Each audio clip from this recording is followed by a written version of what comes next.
Chers étudiants, chères étudiantes, je vais continuer de donner la solution de TD de physique quantique de la filière SMP semestre S5 et dans cette vidéo, je vais donner la solution de l'exercice 2 de la série numéro 2.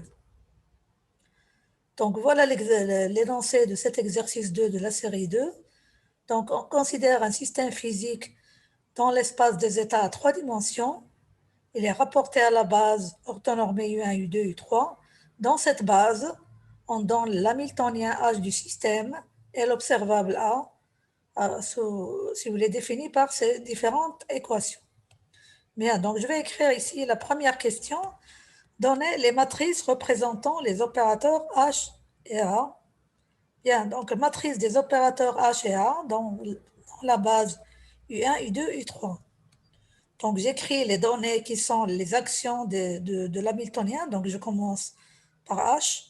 Donc, l'action de H sur U1, c'est H bar oméga 0 U1. H U2, c'est 2 H bar oméga 0 U2. H U3, c'est 2 H bar oméga 0 U3. Donc, ça veut dire que cette matrice donc, qui agit dans cette base, on retrouve les mêmes vecteurs. Donc, U1, U1, U2, U2, U3, U3. Autrement dit, donc cette matrice, la matrice de H, elle est diagonale. Et donc, les éléments diagonaux sont H bar oméga 0, 2 H bar oméga 0 et 2 H bar oméga 0. Donc, on met H bar oméga 0 en facteur. Et voilà donc les éléments diagonaux qui restent. Donc, cette matrice, elle est représentée dans cette base. Donc, les quêtes U1, U2, U3 et les bras U1, U2, U3 qui définissent donc les éléments de matrice de chaque terme ici dans la matrice. Voilà donc facilement la matrice de H qui est une matrice qui est bien diagonale. Bien, alors voyons maintenant la matrice de A. Donc je réécris les actions de A sur les vecteurs de base. Donc ici, GA-U1 est égal à AU1, AU2 est égal à AU3, donc ici le vecteur change.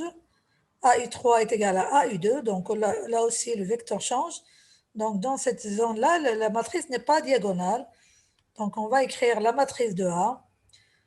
La voici, donc je vais mettre A en facteur. Donc AU1 est égal à A petit u1, donc le voici, donc le terme qui est là, qui représente donc l'élément de matrice U1, U1. Donc première ligne, première colonne, tandis que AU2, donc c'est le vecteur qui est là, est égal à AU3. Donc c'est l'élément de matrice qui est ici qui est égal à A. Okay? Donc entre le quête U2 et le bras U3. AU3 est égal à AU2, donc c'est cette colonne-là, AU3 qui est égal à AU2, donc c'est cet élément de matrice qui est ici qui est non nul, entre le quête U3 et le bras U2, parce qu'il est égal à U2, donc il faut que le produit scalaire soit égal à 1. Donc voilà, donc on voit bien que cette matrice-là n'est pas diagonale dans cette base. Bien sûr, les constantes A et oméga 0 sont des constantes réelles. Voilà donc, rapidement, les matrices. Bon, parfois on donne les actions, on demande la matrice. Parfois on fait l'inverse, on donne la matrice et on demande les actions des opérateurs sur les vecteurs.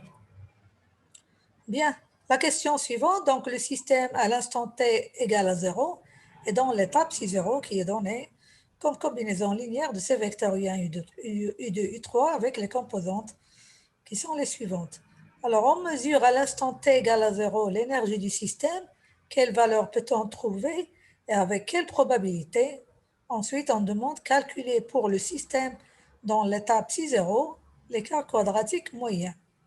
Donc, on va commencer par cette première partie de la question, donc mesure de l'énergie, résultat et probabilité, c'est-à-dire donc c'est une application directe des postulats 3 et postulat 4. Bien, donc j'aurais écrit l'état du système, donc psi est égal à i sur racine de 2u1, plus 1 demi u2, plus 1 demi u3. Donc la question, à t égale à 0, on mesure h. Qu'est-ce qu'on va trouver? Donc le résultat de cette mesure et les probabilités de cette mesure. Bien, donc d'après ce qu'on sait dans le postulat 3, donc à t égale à 0, la mesure de h va donner, d'après le postulat 3, eh bien, l'une de ses valeurs propres. Donc, il faut définir les valeurs propres de H avant de répondre à cette question. Allons-y, donc quelles sont les valeurs propres de H?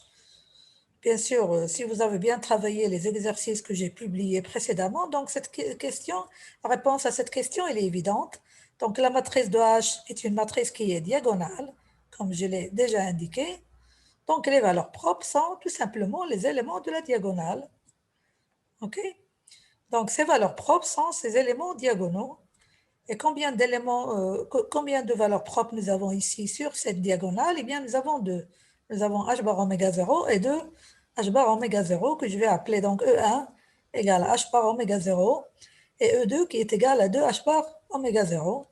Bien sûr, il faut aussi donner le degré de dégénérescence des valeurs propres. Donc, vous voyez, lorsqu'on pose ce type de questions, les valeurs propres, le degré de dégénérescence et aussi le calcul des vecteurs propres, il est contenu dans cette question. Donc, même si on ne vous demande pas explicitement de déterminer les valeurs propres et le degré de dégénérescence et les vecteurs propres, hein, donc le fait de, si vous voulez répondre à la question quel est le résultat de la mesure et quelle est la probabilité, bien sûr, automatiquement, il faut faire ce calcul, c'est-à-dire déterminer les valeurs propres, leur degré de dégénérescence, et ensuite les vecteurs propres. Bien, donc à la valeur propre, la première valeur propre E1 h bar qui est égale à h bar oméga 0, donc elle est exprimée ici une seule fois, donc elle est non dégénérée. Pour la valeur propre 2 h bar oméga 0, donc vous voyez bien qu'elle est deux fois dégénérée ici. Bien. Alors maintenant, la détermination des vecteurs propres, donc c'est aussi évident. Donc si vous avez bien travaillé les vidéos précédentes, donc la matrice de H, je rappelle qu'elle est diagonale. Donc, c'est-à-dire, elle va être exprimée dans cette base U1, U2, U3, qui est, enfin, elle est diagonale.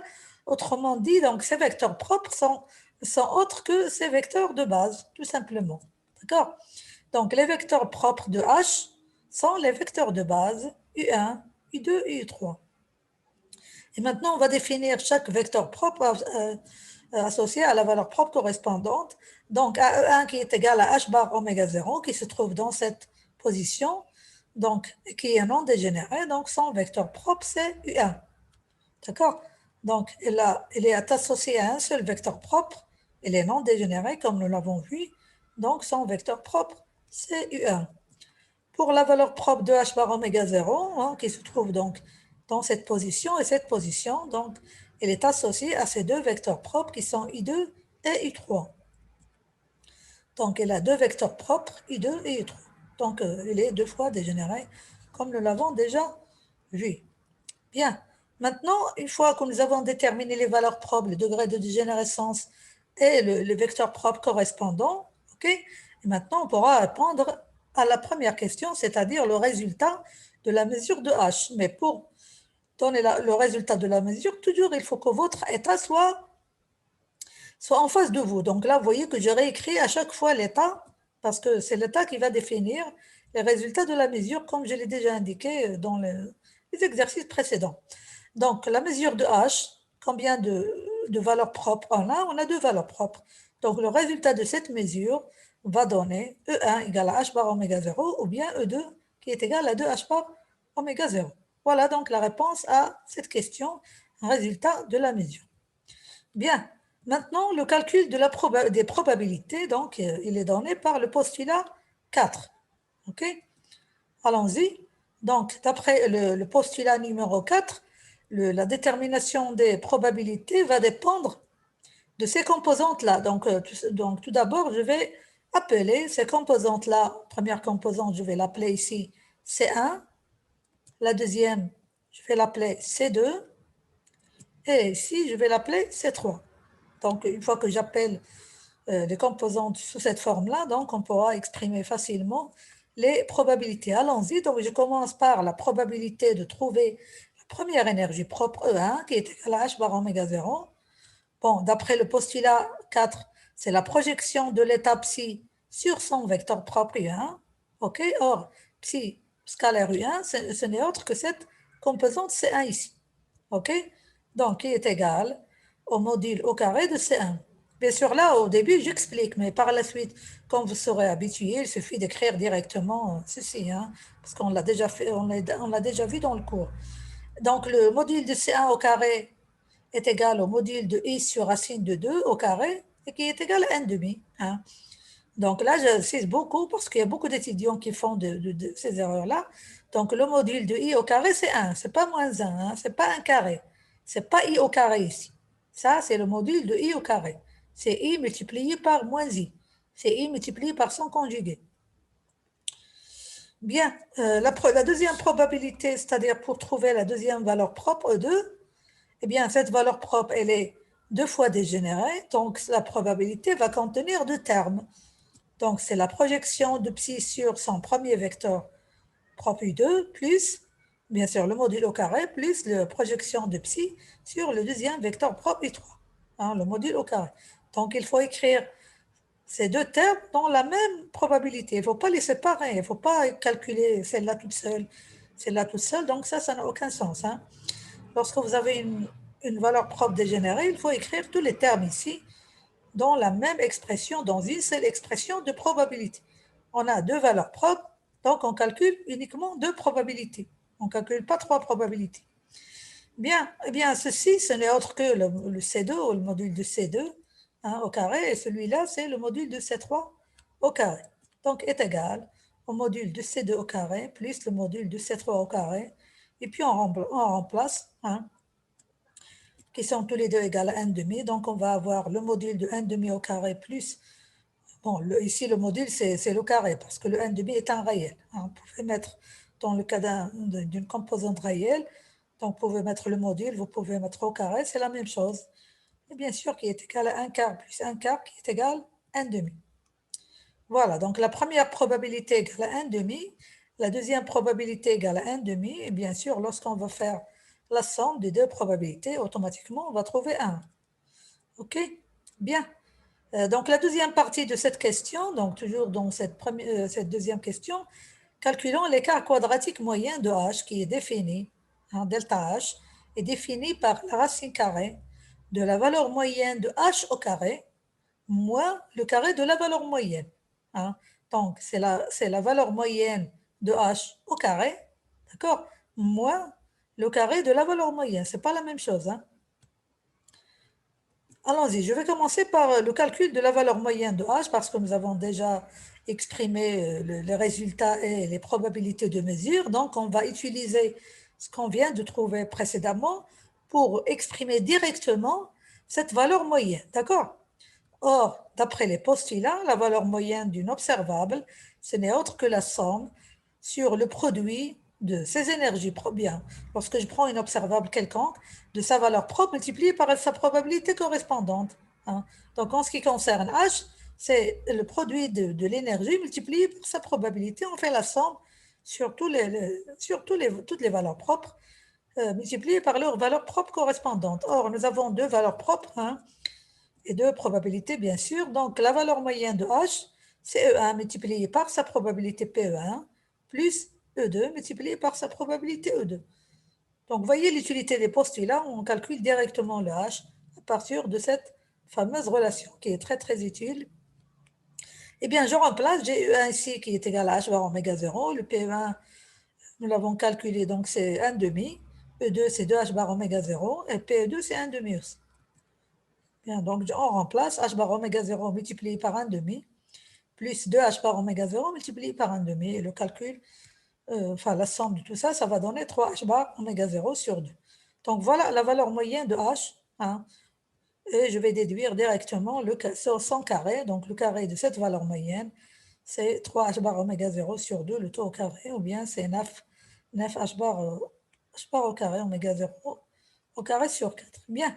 Donc voilà le terme qui est là, c'est-à-dire le carré de la valeur moyenne, donc on l'a calculé. Maintenant, on veut calculer cette valeur moyenne de h au carré. Hein. Eh bien, pour la calculer, je vais utiliser les postulats. Allons-y, donc calcul de la valeur moyenne de h au carré. Donc pour la calculer, donc je vais déterminer tout d'abord les valeurs propres et leurs vecteurs propres correspondants. Donc les valeurs propres, bien sûr, de h au carré. Donc c'est le carré de l'hamiltonien. Donc on va utiliser l'action de h carré sur les différents vecteurs de base. Ok. Donc je commence par l'action de h au carré sur U1 eh bien, h au carré, ça veut dire appliquer h deux fois. Donc, j'applique h, ça me donne h bar oméga 0. Et puis ensuite, j'applique le h, ça va me donner aussi un autre h bar oméga 0. Donc, je commence par la première étape.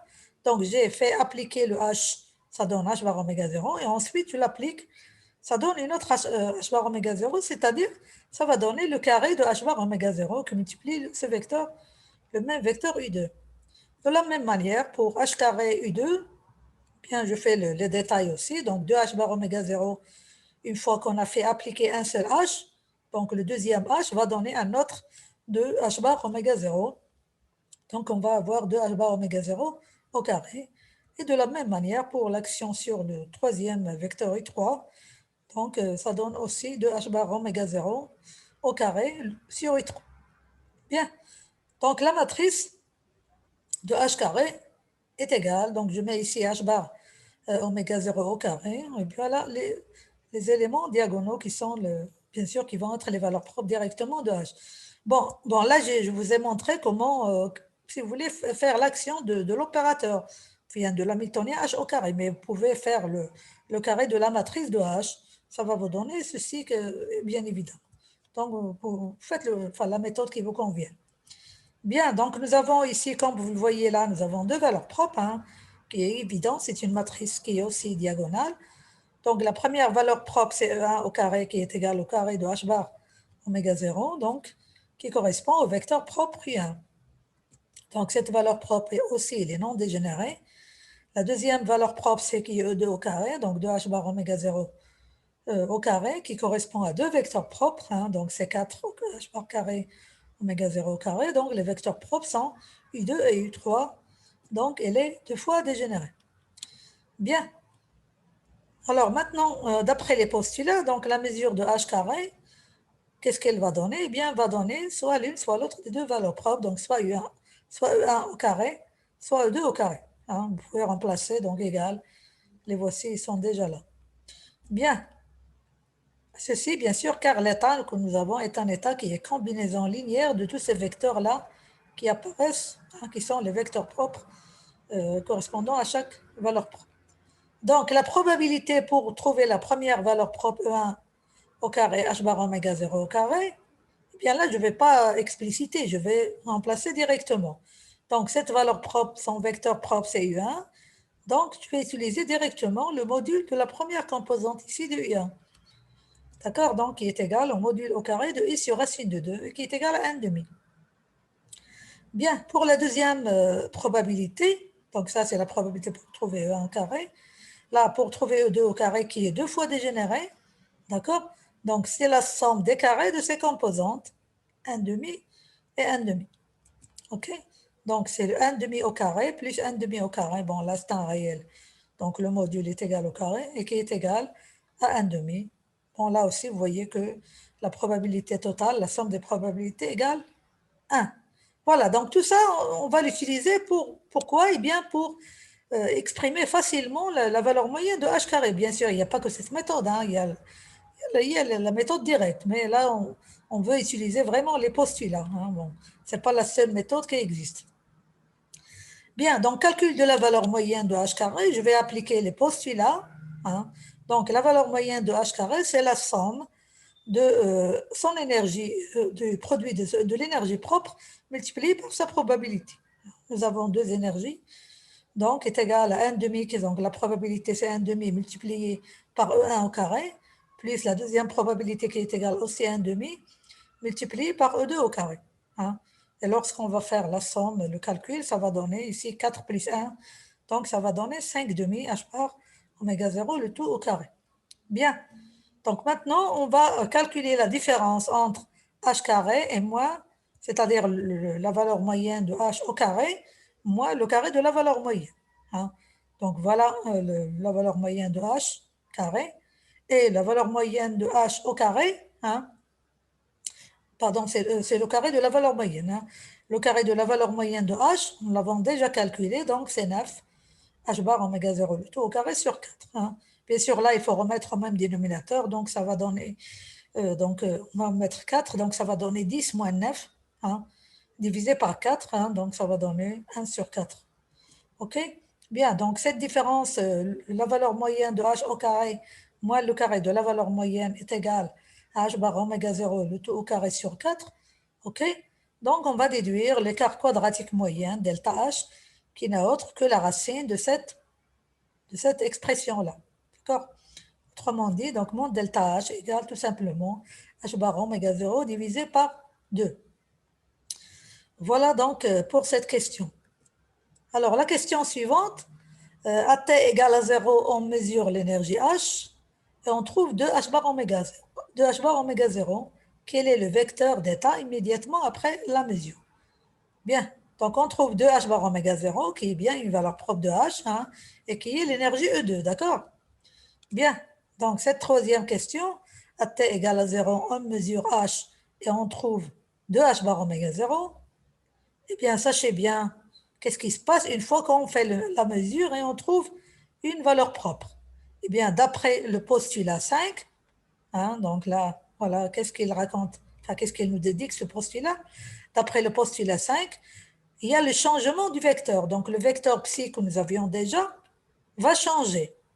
On va avoir le vecteur d'état immédiatement après cette mesure. Donc, on a fait la mesure, on a trouvé 2h bar oméga 0, d'accord?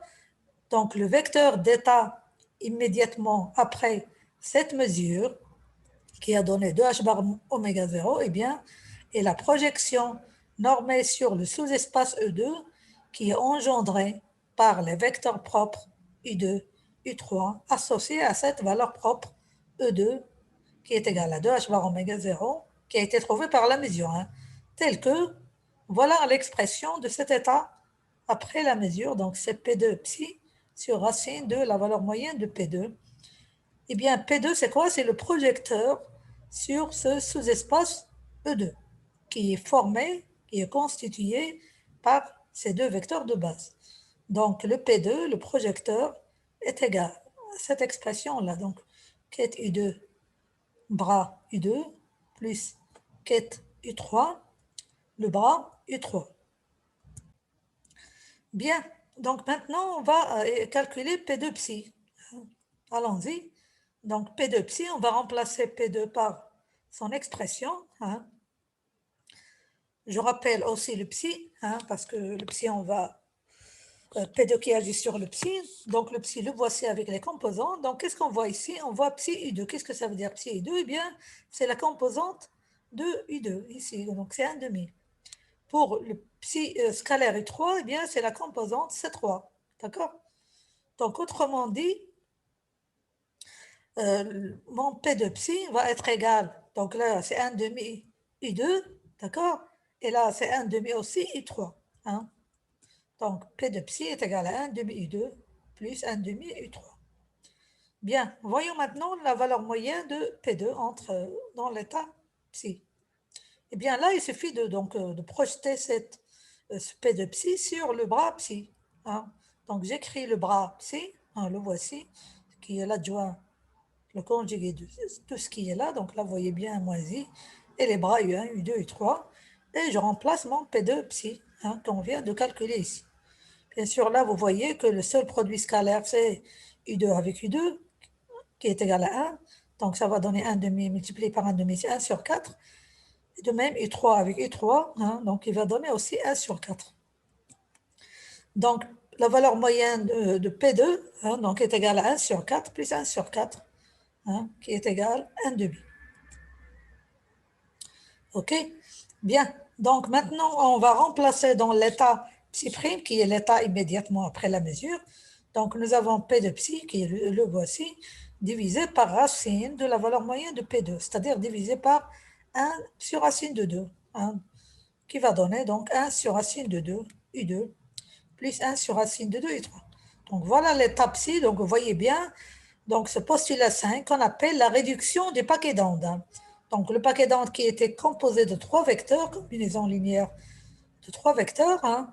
Donc après la mesure, il y a une certaine réduction. Donc il n'y a que les vecteurs hein, qui correspondent aux vecteurs propres hein, de l'énergie propre ou bien de la valeur propre qui a été trouvée par la mesure. Donc c'est ça ce qu'on appelle une réduction, c'est-à-dire une diminution. Donc il y a un terme ici, il y a un terme qui s'est qui s'est enlevé, hein, donc l'état a été réduit. Voilà donc pour cette question. Passons maintenant vers la question 4. Alors maintenant, au lieu de mesurer l'énergie H, hein, l'hamiltonien, AT égale à 0, eh bien on mesure A. Quel résultat peut-on trouver et avec quelle probabilité? Et puis on demande quel est le vecteur d'état immédiatement après la mesure. Bien sûr, c'est les mêmes questions, mais là c'est pour l'observable A. Donc au lieu de mesurer H, on va mesurer A. Eh bien on demande résultat et probabilité. Eh bien c'est la même chose, donc on va appliquer le postulat 3 qui indique que la mesure de A donne l'une des valeurs propres de A. Autrement dit, donc il faut déterminer ces valeurs propres. D'accord?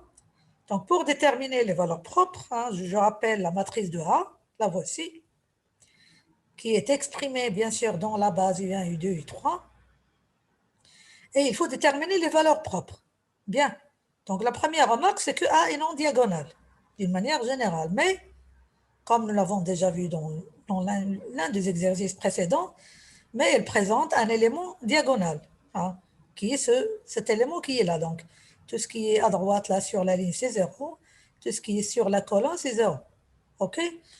Donc, autrement dit, donc, une valeur propre de l'observable A est la valeur propre petit a, bon, que j'appelle A1. Donc, A1 est égal à 1.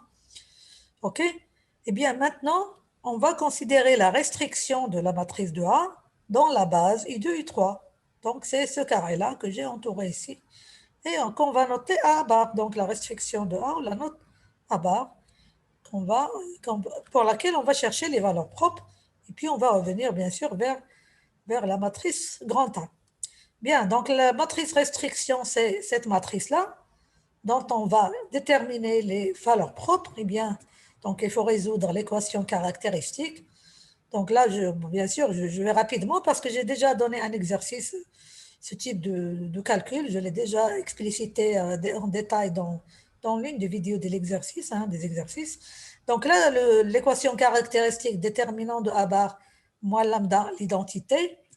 Donc je remplace tout le monde, je remplace A bar, la voici, et je remplace l'identité. Donc on va avoir ce déterminant qui est moins lambda sur la diagonale et le A extra-diagonal. Donc là, ça va donner lambda carré moins A au carré, hein, et le tout, bien sûr, égal à 0. Donc, combien de valeurs propres on va avoir? On va avoir deux valeurs propres qu'on va noter lambda 1 égale à A et lambda 2 égale à moins 1. Donc, ça sont les valeurs propres du calcul de cette matrice restriction. Bien sûr, il faut toujours donner les valeurs propres de la grande matrice, la matrice à trois dimensions. Donc, les valeurs propres de A sont A1 qui est égal à lambda 1, hein, donc le 1, l'élément diagonal que nous avons déjà donné tout à l'heure, est égal à petit a, et puis lambda 2 qui est égal à moins 1. Bien, alors maintenant, le degré de dégénérescence des valeurs propres de A. Eh bien, maintenant, on voit bien que cette valeur propre, elle est deux fois dégénérée, hein, d'accord? Et la valeur propre moins A, elle est non dégénérée. Donc, vous voyez, c'est le même. Bon, si vous avez ce que j'ai fait tout à l'heure pour la matrice de H, je le fais aussi pour ce cas-là. Bon, là, la différence, c'est que nous avons la matrice non diagonale, donc il faut vraiment résoudre l'équation caractéristique. Dans le cas de H que nous avons fait, c'était une matrice diagonale, donc on ne fait pas tout ce calcul-là. Bien, donc maintenant, on va déterminer les vecteurs propres de A, donc après avoir déterminé ces valeurs propres. Je rappelle toujours la matrice de A. Or, donc, le vecteur propre de l'élément diagonal, le 1 qui est là, hein, enfin que le A multiplié par A, bien sûr. Donc, l'élément diagonal A, A1 qui est égal à 1, eh bien, son vecteur propre, hein, est le vecteur de base U1 qui est là, donc il se trouve dans cette position-là. Donc, c'est le vecteur de base U1 qui est vecteur propre de A1 égale à 1. Voyons maintenant pour la matrice restriction. Donc, il faut déterminer deux vecteurs propres correspondant aux valeurs propres lambda 1 et lambda 2. Donc, déterminons les vecteurs propres lambda 1 et lambda 2 qui sont associés aux valeurs propres lambda 1 est égal à 1 et lambda 2 égale à moins 1 respectivement et qui sont exprimés dans la base, bien sûr, U2, U3. Hein. Donc, voilà la matrice. Elle est exprimée dans cette base. Donc, c'est lambda 1, lambda 2. Il faut les exprimer comme combinaison linéaire de ces deux vecteurs U2, U3.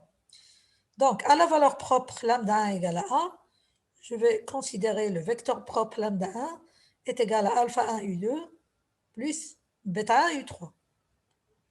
Pour lambda 2 égale à moins 1, on va considérer le vecteur propre lambda 2 qui s'exprime dans les, si vous voulez, en fonction des deux vecteurs, mais avec deux autres composantes, alpha 2 et bêta 2. Donc, il faut déterminer ces quatre composantes, alpha 1, bêta 1 et alpha 2, bêta 2. Allons-y, pour les résoudre, pour les calculer, il faut résoudre les équations aux valeurs propres qui s'expriment. L'action de A sur lambda 1 égale à lambda 1, lambda 1, et l'action de A bar, la restriction de lambda 2 égale à lambda 2, lambda 2. Allons-y, je vais commencer par remplacer donc le A bar. Donc voilà la matrice, donc l'expression matricielle de l'équation aux valeurs propres. Je remplace le lambda 1 sous sa forme matricielle, donc voilà les composantes, qui est égale à lambda 1, alpha 1, bêta 1. OK? De la même manière, j'écris l'équation matricielle correspondant à lambda 2. Bon, c'est la même équation comme vous voyez, sauf j'ai ici les composantes de lambda 2 qui est égale à lambda 2, alpha 2, bêta 2. Et on a aussi, rappelez-vous bien, donc c'est une matrice de 2, donc là on va considérer une seule équation, d'accord? Et les deuxièmes équations, on va les ramener des conditions de normalisation pour les deux vecteurs lambda 1, lambda 2. Donc le produit scalaire, ou bien la norme de lambda 1, c'est la somme des modules des alpha 1 carré, bêta 1 carré qui est égal à 1. Et la même chose pour lambda 2, c'est la somme des alpha 2 module au carré plus le module au carré de bêta 2 est égal à 1. Donc voilà ce qu'il faut calculer pour ces vecteurs lambda 1 en utilisant donc une équation de cette écriture matricielle, et puis l'autre équation, c'est à partir de la condition de normalisation. Allons-y. Je commence par la première valeur propre et on remplace lambda 1 égale à A dans cette équation aux valeurs propres. Donc là, je remplace. Et puis, je prends par exemple la première ligne ici. Donc, je vais avoir bêta 1 que multiplier A. Bien sûr, là, on pourra simplifier par A, comme vous voyez là. Donc, je vais avoir bêta 1 égale à alpha 1 directement, sans complexité. Donc, bêta 1 égale à alpha 1. On remplace bêta 1 en fonction de alpha 1 dans la condition de normalisation. D'accord? Donc, je vais avoir 2 modules de alpha 1 au carré qui est égal à 1. On enlève le carré et le module. Donc, on a alpha 1 égale à bêta 1 égale 1 sur racine de 2. Et on déduit le vecteur propre lambda 1, donc qui est égal à cette expression-là. De la même manière, pour la deuxième valeur propre, moins 1, eh bien, on remplace dans l'équation valeur propre, voilà le A bar, voilà le vecteur lambda 2, et qui est égal à moins 1, le vecteur lambda 2. Eh bien, là aussi, je prends, bien sûr, on pourra simplifier par A. Donc, je vais avoir bêta 2 ici, égal à moins alpha 2. Et on va remplacer le bêta 2 en fonction de alpha 2 dans les conditions de normalisation. Donc, ça donne cette équation qui est la même. Mais sauf ici, on a bêta 2, c'est moins alpha 2. Donc, on a alpha 2 égale à moins, bêta 2 égale à 1 sur racine de 2. Donc, alpha 2 égale à 1 sur racine de 2 et bêta 2 égale à moins 1 sur racine de 2. Et on déduit le vecteur propre lambda 2. Donc, voilà les deux vecteurs propres, lambda 1 et lambda 2, correspondant à ces deux valeurs propres, lambda 1 égale à A et lambda 2 égale à moins 1. Bien. Alors maintenant, les valeurs propres et les vecteurs propres de A, si vous voulez le résumé du tout, c'est à lambda 1 qui est égal à A, ça fait correspondre deux vecteurs propres. Donc le lambda 1 qu'on vient de calculer, et n'oubliez pas le vecteur de base, U1, pour l'élément diagonal, parce que le A est un élément diagonal aussi. Donc c'est une valeur propre qui est deux fois dégénérée. Et pour lambda 2 qui est égal à moins 1, eh bien un vecteur propre qui est le lambda 2 qu'on vient de calculer aussi. Bien, donc là, on a calculé les valeurs propres, on a calculé leurs vecteurs propres correspondants. C'est après ce calcul qu'on va répondre aux questions. Questions, c'est-à-dire les résultats de la mesure de A et les probabilités de la mesure de A aussi. Bien, donc à t égale à 0, on mesure l'observable A. Qu'est-ce qu'on va obtenir? Eh bien, voyez bien qu'on pourra obtenir l'une ou l'autre de ces deux valeurs propres. Donc, on peut obtenir A, soit moins 1, après le postulat numéro 3. Voilà donc pour le résultat, les résultats. Maintenant, on va passer vers les probabilités. Eh bien, pour déterminer les probabilités, on fait toujours appel à l'état du système. Hein. Donc, je le rappelle parce qu'on va utiliser les composantes qui sont là. Bien. Alors, calcul des probabilités, si vous voulez, à partir des postulats, du postulat numéro 4. Et là aussi, je rappelle bon, les composantes que j'ai déjà notées tout à l'heure. Donc, C1, C2, C3. Bien, allons-y, je calcule la probabilité pour trouver la valeur propre A. Bien, d'après les postulats, c'est la somme des modes. Bon, A est une valeur propre qui est 2 fois dégénérée, d'accord? Et dont les vecteurs propres sont U1 et lambda 1. Donc, cette probabilité est égale à la somme des projections de psi sur ces deux vecteurs propres. Bon, le module au carré de psi U1 plus le module au carré de psi lambda 1. Hein. Donc, vous voyez là, le U1, lambda 1 sont les vecteurs propres de la valeur propre A. Bon, pour ce terme-là, psi U1, ce n'est autre que cette composante C1. Mais pour celui-là, il faut le calculer. On va le calculer explicitement. Donc, je remplace tout d'abord psi U1, qui est égal à C1, et plus le module de psi lambda 1 au carré. Donc, on va calculer à part. Allons-y. Donc, je vais calculer le produit scalaire de psi lambda 1. Je remplace le bras lambda 1, le voici, qu'on a calculé tout à l'heure. Et là, je mets mon psi. Produit scalaire habituel de deux vecteurs. Donc là, j'ai U2, U3. Donc U2 avec U2 ici. Hein, donc ça va donner 1 demi multiplié par 1 sur racine de 2. Et puis U3 avec U3 aussi, ça va donner aussi 1 demi multiplié par 1 sur racine de 2. Donc psi lambda 1, produit scalaire, est égal à 1 sur 2 racine de 2, plus 1, 2 sur racine de 2, et qui est égal à 1 sur racine de 2, qu'on va remplacer dans cette expression-là. D'accord? Donc, ma probabilité P de A est égale, alors là, je vais remplacer le C1, hein, qui est égal à I sur racine de 2, d'une part, et je vais remplacer le produit scalaire psi lambda 1, le module au carré, qui est égal à 1 sur racine de 2, ici. Donc, P de A est égal au module de I sur racine de 2 au carré, hein, qui est ce C1, plus le module au carré de 1 sur racine de 2, qui est ce produit scalaire de psi lambda 1, qui est ce terme. Donc là, ça va donner 1 demi plus 1 demi, et qui est égal, combien? Qui est égal à 1. Donc la probabilité pour trouver la valeur propre A est égale à 1. Probabilité certaine. Hein. Or, nous avons la probabilité totale, c'est 1. Donc là, on déduit directement que la probabilité pour trouver l'autre valeur propre, moins 1, est égale à 0. Bon, c'est automatique, mais on va la retrouver par le calcul si vous n'êtes pas convaincu. En effet, P de moins 1, c'est quoi? C'est une valeur propre qui est non dégénérée. Et d'après les postulats, ou bien le postulat 4, c'est la projection de psi sur lambda 2, le module au carré. Allons-y, je vais calculer encore ce produit scalaire psi lambda 2. Après, je remplace dans le P de moins 1. Produit scalaire psi lambda 2, je remplace le bras lambda 2, donc qui contient un moins ici, et dont les composantes sont réelles, donc il n'y a pas de problème. Et mon psi, le voici. Donc là, je vais avoir U2 avec U2, donc 1 sur 2 racine de 2. Et là, on va avoir moins 1 sur 2 racine de 2. OK? Donc, le produit scalaire psi lambda 2 égale à 1 sur 2 racine de 2 moins 1 sur 2 racine de 2 qui est égal à 0. OK? Donc, ma probabilité est égale à 0. Le module au carré de 0, c'est 0. Voilà. Donc, P de moins 1 est égal à 0. Qu'est-ce que ça veut dire? Ça veut dire qu'il est impossible de trouver moins 1 comme résultat d'une mesure. C'est pour ça que la question a été posée. Bon, la question qui vient, enfin la partie suivante de cette question, on demande quel est le vecteur d'état immédiatement après la mesure. Alors, le vecteur d'état immédiatement après la mesure, sans indiquer quelle mesure.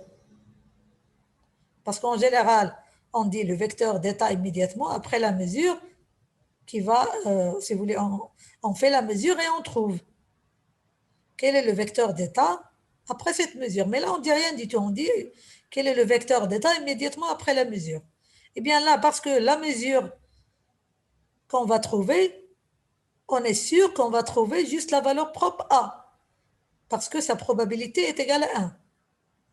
Donc la seule mesure qui va avoir un résultat non, enfin, qui est certaine, hein, c'est de trouver cette valeur propre 1, parce que la probabilité est égale à 1.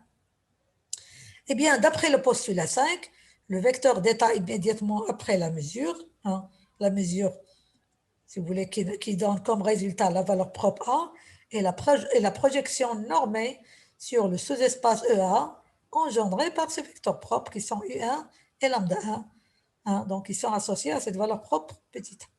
Voilà donc l'état immédiatement après la mesure, hein, donc c'est la même expression. Le PA ici, c'est le projecteur sur le sous-espace EA. Le sous-espace EA qui est engendré par les vecteurs propres de la valeur propre petit a. Donc, on pourra écrire PA, c'est la somme de ket bras U1, hein, et puis ket bras lambda 1. Qu'on va expliciter, donc PA qui est égal à U1, U1. Okay, on va remplacer mon lambda 1, donc le ket tout d'abord, le voici, et puis le bras, le voici.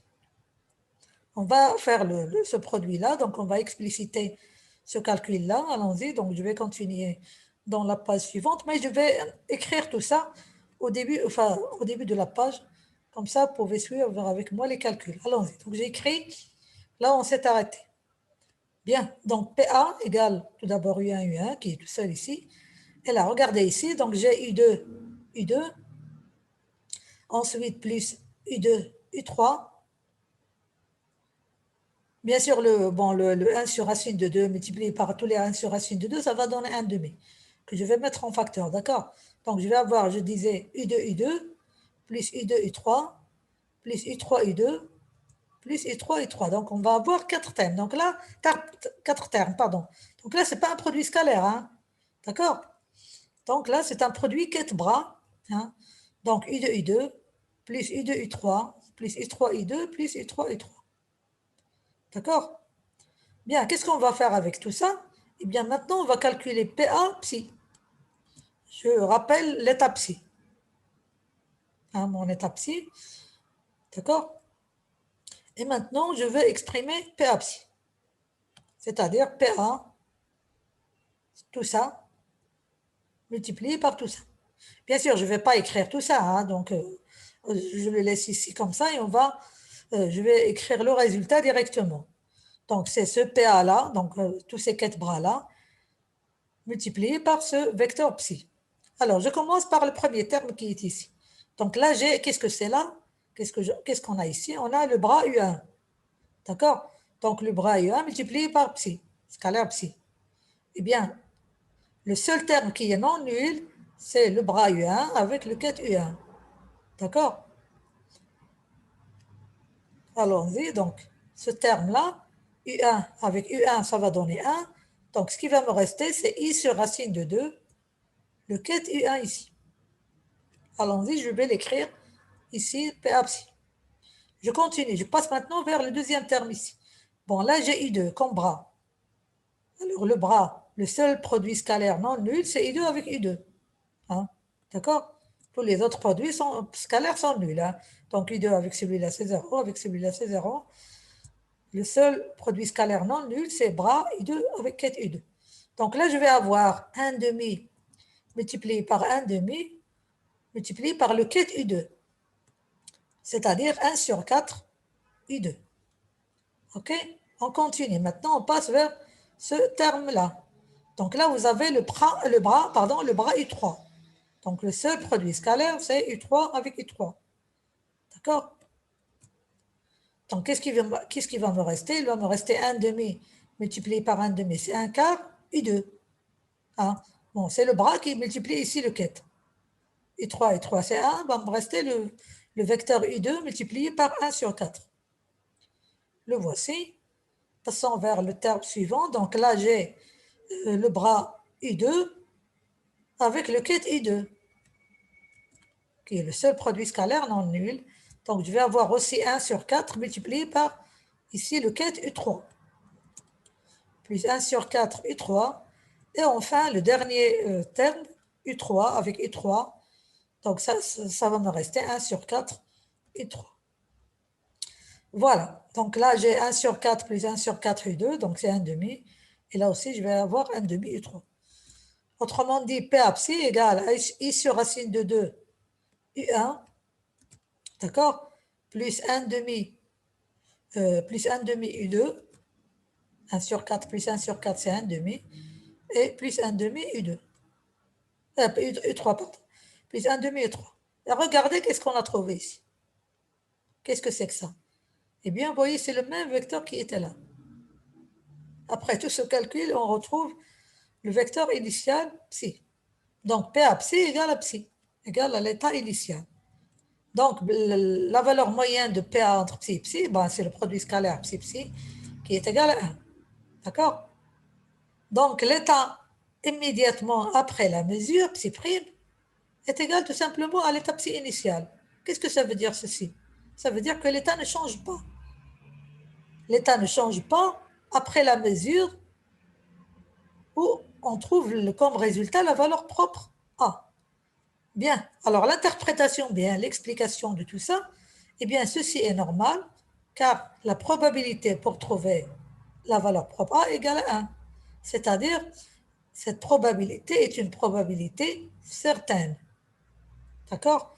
On est certain de trouver comme résultat la valeur propre A. Tandis, bien sûr, on rappelle que la probabilité pour trouver moins A égale à 0. Autrement dit, il est impossible de trouver comme résultat de mesure la valeur propre moins A. Ça d'une part. D'autre part, ce type de résultat est valable lorsque le vecteur d'état, lorsqu'on va faire la mesure, soit un vecteur propre de l'observable A associé à cette valeur propre. Je m'explique.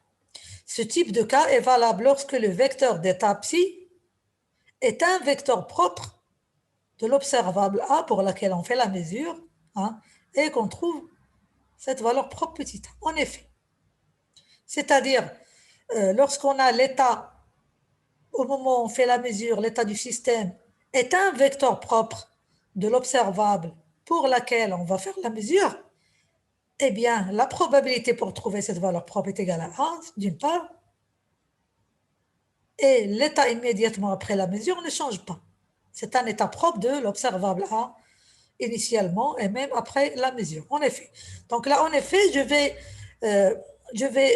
si vous voulez, montrer que l'état psi est un état propre de l'observable A. Allons-y. Donc j'écris, je rappelle mon état psi. Et qu'est-ce que je vais faire maintenant? Eh bien, je vais faire un petit calcul. C'est-à-dire là, j'ai 1 demi, 1 demi. Qu'est-ce que j'ai fait? J'ai fait sortir 1 sur racine de 2. Et j'ai gardé 1 sur racine de 2 là, 1 sur racine de 2 là. Et ça, c'est quoi? Et ça, ce n'est autre que le vecteur lambda 1. D'accord? Qu'on peut écrire, donc le psi est égal à i sur racine de 2, i sur racine de 2 u1, plus 1 sur racine de 2 lambda 1. Donc, lorsque je vais faire l'action de A sur psi, c'est-à-dire c'est l'action de A sur U1, on passe vers les vecteurs, A lambda 1, or, la valeur propre de U1, c'est petit a, et la valeur propre de lambda 1, c'est petit a. Donc, tout ça, je vais obtenir le même vecteur multiplié par petit a.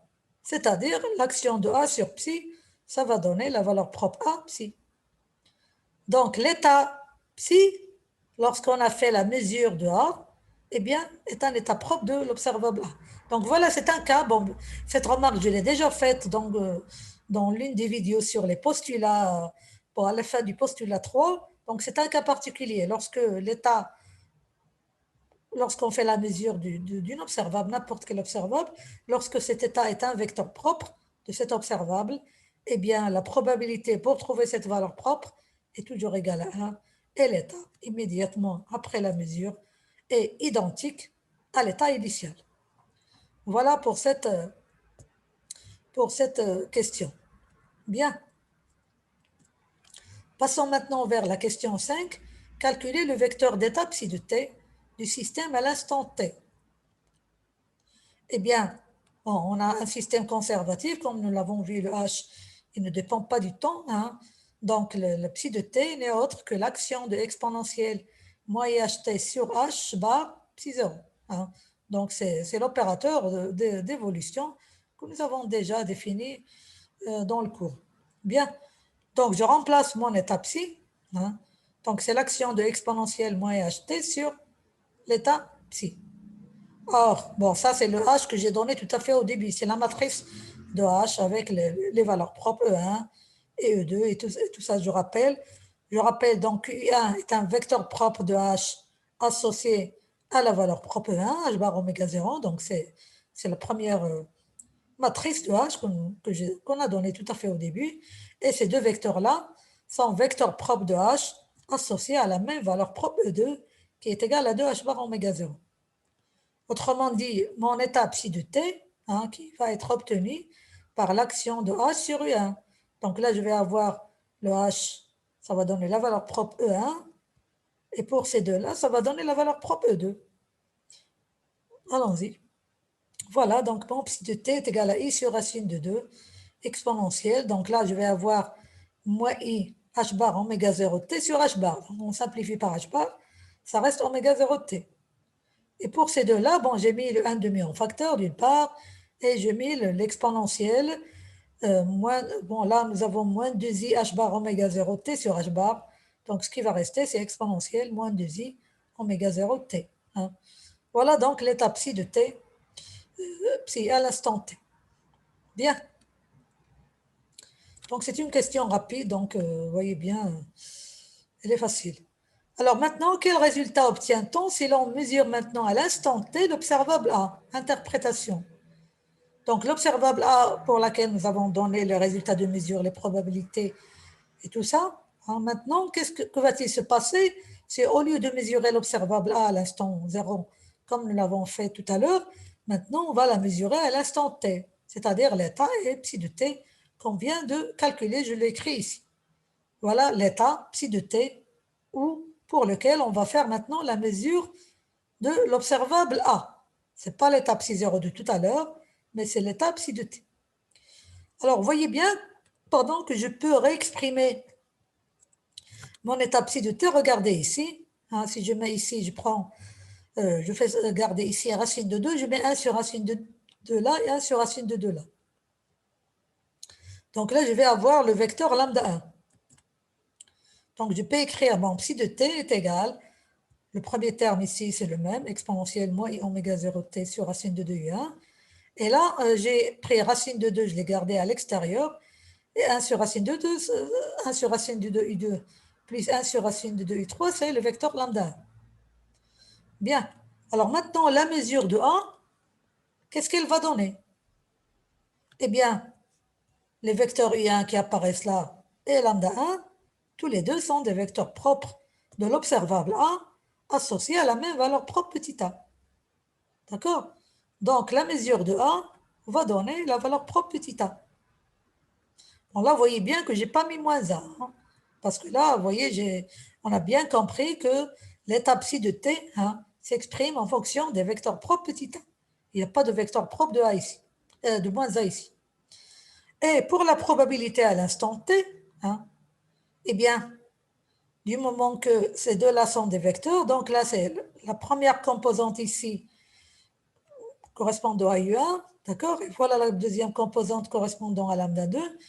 Donc, ma probabilité à l'instant t va être exprimée comme la projection de psi de t sur son premier vecteur propre U1, le module au carré, plus psi de t, projection psi de t sur lambda 1, le module au carré, hein, qui sont les vecteurs-là qui apparaissent dans cette étape psi de t. Donc, P à t égale, si vous voulez, la probabilité pour trouver A à l'instant t égale. Alors, avant de la exprimer, je vais appeler cette composante, je vais l'appeler C1 de t. Hein, c'est une composante qui dépend du temps maintenant. Et celle-là, je vais l'appeler C2' de t. Hein. Donc, cette composante-là, c'est la projection de psi sur U1, psi de t sur U1, qui est C1 de t. Et cette composante C2' de t, c'est la projection de psi de t sur le vecteur lambda 1. Donc, ma probabilité est égale au module de C1 de t au carré plus le module de C2' de t au carré. Je remplace ces composantes, et voici donc le module au carré de i exponentielle moyen oméga 0 t sur racine de 2, plus le module de C2' de t que j'ai remplacé ici. Or, le module de i, tout ça, c'est 1. Hein? Le module de exponentielle imaginaire, c'est 1. Le module de i, c'est 1. Autrement dit, tout ça est égal à 1 demi. Donc, tout ce module au carré est égal à 1 demi. Là aussi, le module de exponentielle moins 2i oméga 0 t au carré, c'est 1. Donc, 1 sur racine de 2, le module au carré, c'est 1 demi. Donc, je vais avoir 1 demi plus 1 demi qui est égal à 1. Donc, la probabilité, c'est toujours 1. OK? Qu'est-ce que ça veut dire? Ça veut dire la probabilité pour trouver la valeur propre A à l'instant t est égale à la probabilité pour trouver la valeur propre A à l'instant initial, à l'instant 0, celle qu'on a trouvée tout à l'heure et qui est toujours égale à 1, soit à l'instant t, soit à l'instant 0. Eh bien, on demande d'interpréter tout ça. Eh bien, ceci est dû au fait que le système est conservatif d'une part, hein, et l'observable A, c'est ce qu'on appelle une constante de mouvement. Hein, donc, on l'avait déjà vu dans les contenus physiques des postulats. Alors, une constante de mouvement, c'est lorsque sa valeur moyenne reste constante dans l'état psi de t. C'est-à-dire, si on calcule la dérivée de la valeur moyenne de A dans l'état psi de t égale à 0. C'est-à-dire, la valeur moyenne de A ne change pas avec le temps. En effet, la valeur moyenne de A, qui est égale d'après les postulats, c'est A à l'instant t, est égale à P de A de t, qui est égal, je peux mettre à PA de 0, qui est égal toujours à A, hein, parce que la probabilité, c'est 1. Donc, la valeur moyenne de A est égale, si vous voulez, à l'instant t, hein, dans l'étape psi de t, est toujours égale à A, c'est-à-dire elle est constante, quel que soit t. La valeur moyenne de A est constante, la voici. Autrement dit, l'observable A est une constante de mouvement. Et dans ce cas, bien sûr, il y a ce qu'on appelle conservation des valeurs propres et des probabilités. Donc, la valeur propre, c'est toujours constante. Les probabilités, elle est indépendante du temps. Donc, ce sont les propriétés que nous avons déjà vues dans les postulats. Donc, c'est le cas d'une constante de mouvement. Donc, voilà un exemple d'une constante de mouvement qui est cette observable A pour laquelle nous avons fait toutes ces applications. Voilà, donc avec cette question-là, je termine cette solution de l'exercice numéro 2 de la série numéro 2. Voilà, je vous remercie pour votre attention.